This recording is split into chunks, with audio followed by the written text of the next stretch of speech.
Olá pessoal, então com esse vídeo a gente inicia nossa disciplina, né, Sistemas Distribuídos.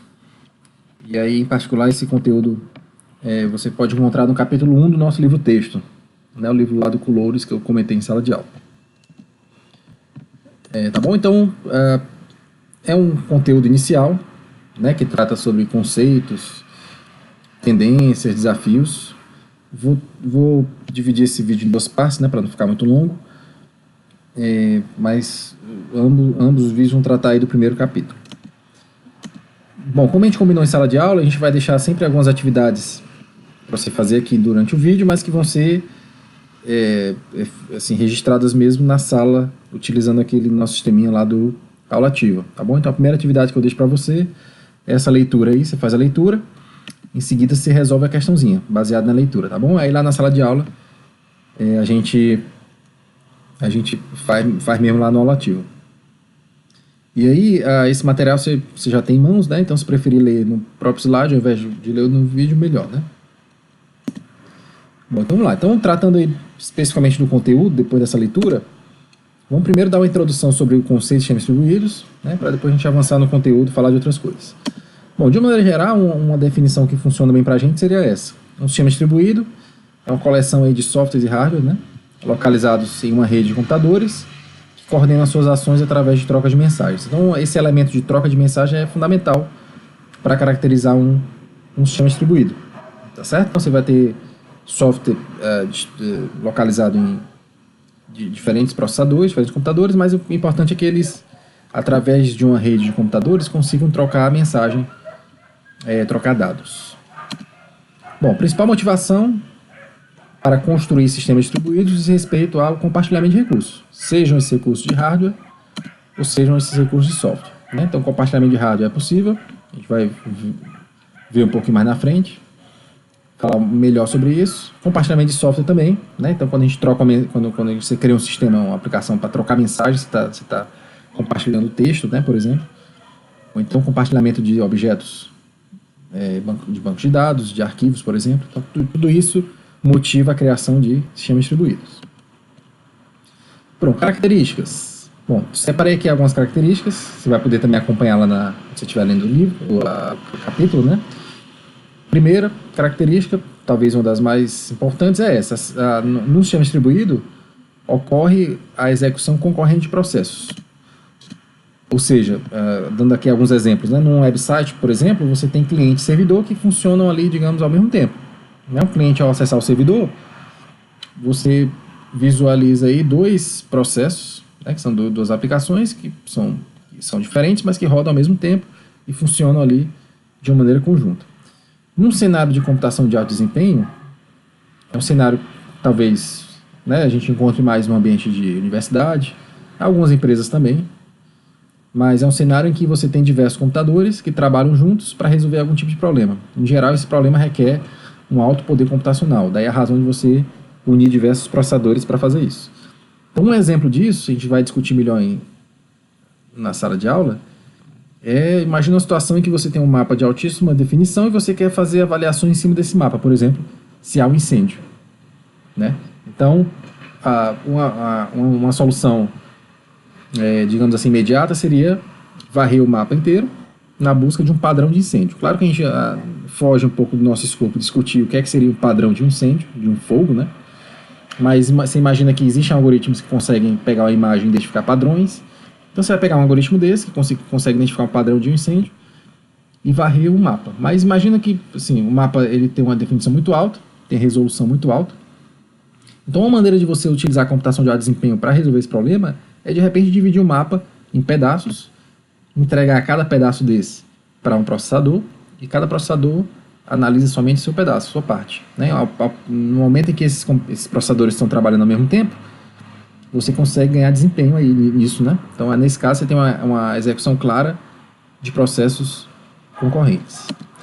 Um outro exemplo, um pouco parecido, é o de um balanceamento, numa situação em que a carga de um servidor web precisa ser balanceada.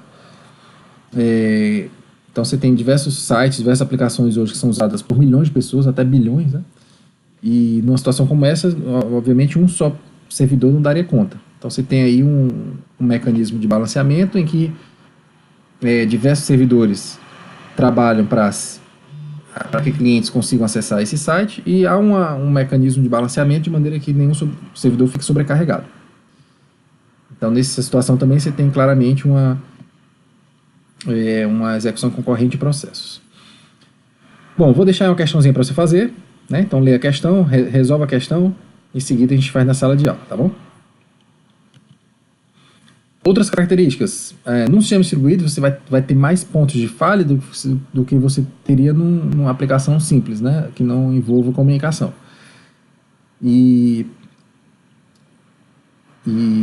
quando você projeta um sistema distribuído, você tem que analisar uma série de coisas em relação às falhas. Então, por exemplo, qual seria o impacto da falha de um processo? Então, a gente já sabe que um sistema distribuído tem vários processos, né, executando de maneira concorrente.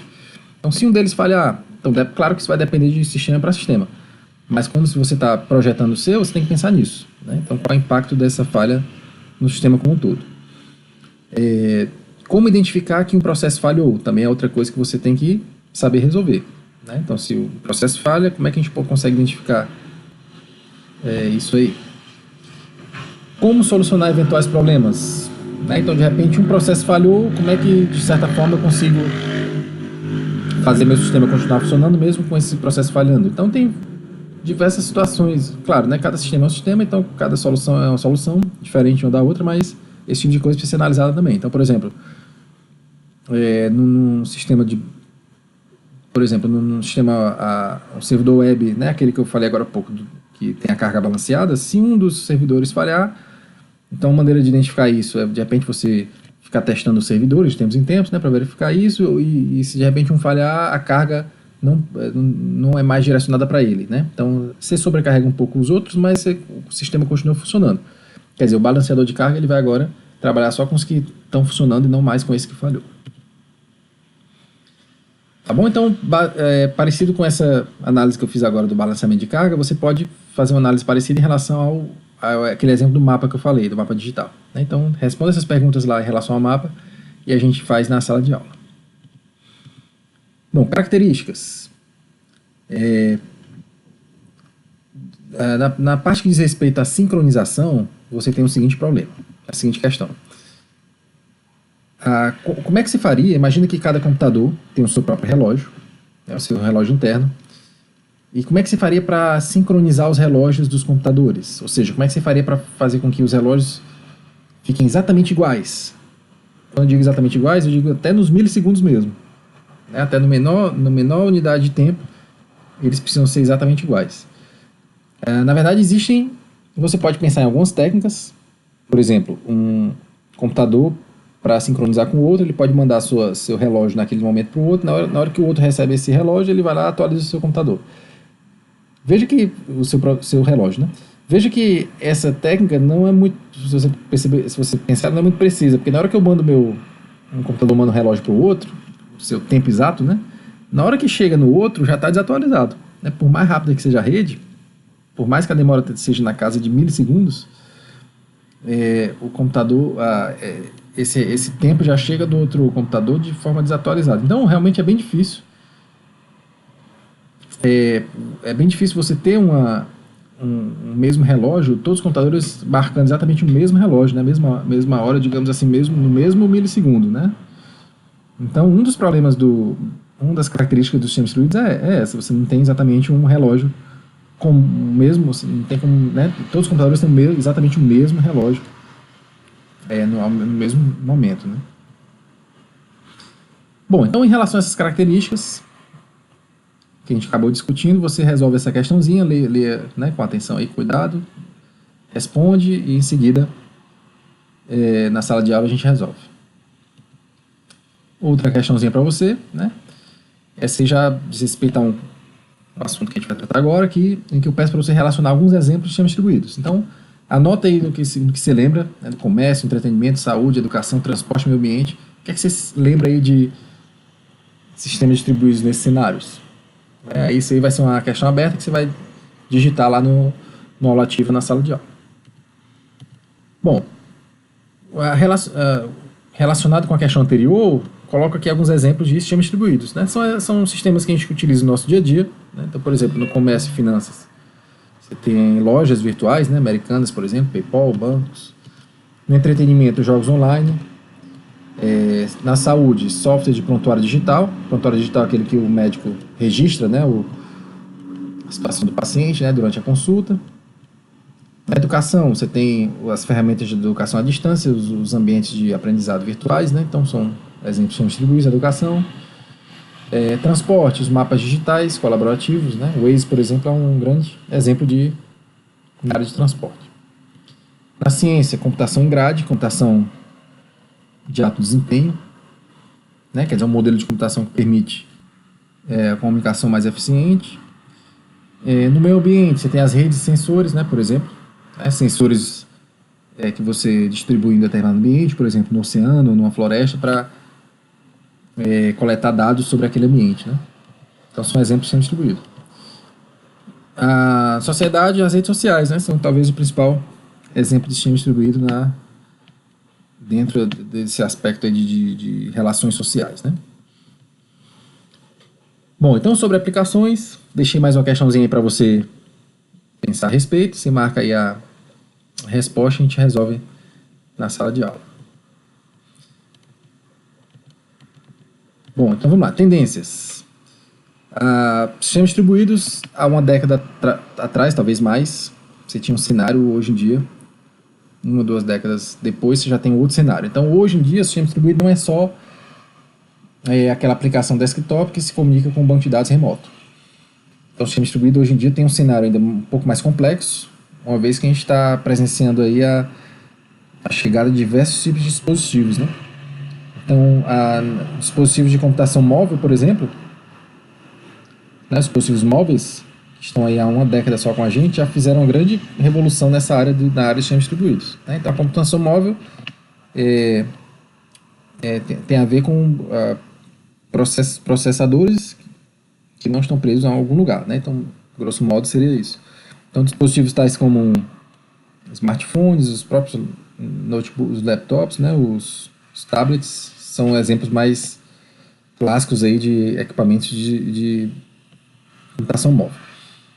Esses termos, pervasividade e ubiquidade, também estão bem em moda, né, nos últimos anos. A gente falou um pouquinho em sala de aula, né, a ubiquidade diz respeito a você ter equipamentos né, computacionais em rede que você às vezes nem percebe que existem ali. Através do NFC, do RFID, você tem situações como essa, né, sensores. Então são equipamentos que estão no nosso dia a dia e que a gente nem faz algum tipo de computação que a gente nem percebe, né? Então isso aí é a ubiquidade. Cada vez mais a tendência é a gente ter esse tipo de coisa. Então, por exemplo, numa casa, nas casas inteligentes, né, você tem equipamentos sensores, enfim, equipamentos que dão mais comodidade, né, no nosso dia a dia. Pervasividade tem a ver com os dispositivos estarem espalhados em todo lugar, né? Então uma coisa é ubiquidade é a presença sem você perceber às vezes. E o pervasivo é aquilo que está em todo lugar. Agora uma coisa interessante é que não necessariamente ubiquidade e pervasividade tem a ver com mobilidade, né? Então você pode ter computação ubíqua, equipamentos escondidos aí, né, numa loja, enfim, fazendo algum tipo de trabalho, mas não necessariamente são equipamentos móveis, né? Tá bom? Então, ubiquidade tem a ver com a computação sem você estar necessariamente ciente, nem ter que estar interagindo explicitamente. Isso é a ubiquidade, né? Então, por exemplo, os laptops, smartphones e tablets são exemplos de computação móvel, né? Óculos e relógios inteligentes também, os óculos menos, né, já tiveram quer dizer, talvez não estejam utilizados hoje em dia, mas os relógios sim, né, os equipamentos, a computação nos equipamentos embutida em equipamentos do nosso dia a dia, né, por exemplo, micro-ondas, geladeira, carros, né. As redes de sensores também são exemplos de computação móvel e pervasiva e ubíqua, né, às vezes. Enfim, as casas inteligentes, né, eu falei agora há pouco. Bom, então, em relação a esse tema, você pode responder mais essa questão 9, e aí lá com a aula ativa você marca e registra de fato lá na sala de aula. Bom, ainda sobre tendências, uma tendência muito forte em sistemas distribuídos é a computação como serviço. Né? Então, a computação como serviço tem muito a ver com a ideia de serviço que a gente consome no dia a dia. Então, por exemplo, a água e a eletricidade são serviços que a gente compra, né, paga sob demanda, a gente paga aquilo que a gente consome, e, obviamente, que você não produz sua água nem sua eletricidade. Né? Alguém faz isso por você, você vai lá e compra esse serviço. Então, a computação em nuvem seria exatamente a ideia de você prover a computação como serviço. Então, ao invés de você ter na sua empresa os computadores, você desenvolver o software, ter os computadores, para fazer processamento e armazenamento, você delega isso para um terceiro. Então, você vai comprar, como eu mostro aqui na figura, né? Você é um cliente que vai usar a internet para comprar aplicações, software mesmo. Você vai comprar armazenamento e você vai comprar serviço computacional, processamento. Então, são coisas que não vão estar na sua empresa. Eu digo empresa, mas você pode pensar isso num ambiente doméstico também, né? Então, são coisas que não vão estar instaladas na sua empresa, mas que você vai ser capaz de usar através da internet. Bom, eu não quero dar exemplos disso, porque exatamente são o tema da próxima questão, né? Se relacionar exemplo desse serviço, ver se você lembra. Né? Que tipo de aplicação a gente usa bastante no dia a dia que não está instalado no nosso computador? Tem algumas que a gente usa bastante. Que tipo de serviço de armazenamento também a gente utiliza bastante no nosso dia a dia? Você pode pensar em alguns softwares que fazem isso, né? Processamento, talvez menos comum, mas também existem, né? Então pensa nesses exemplos, a gente discute na sala de aula. Bom, e para fechar esse primeiro vídeo, também deixo para você mais uma questãozinha sobre computação em nuvem. Aí você responde aí sobre computação distribuída, o que não se enquadra como serviço de nuvem. Você vai ler aí os exemplos, vai marcar aquilo que você acha que não é um serviço de nuvem. Tá bom? Então vou encerrar esse vídeo aqui agora e depois a gente continua no próximo vídeo.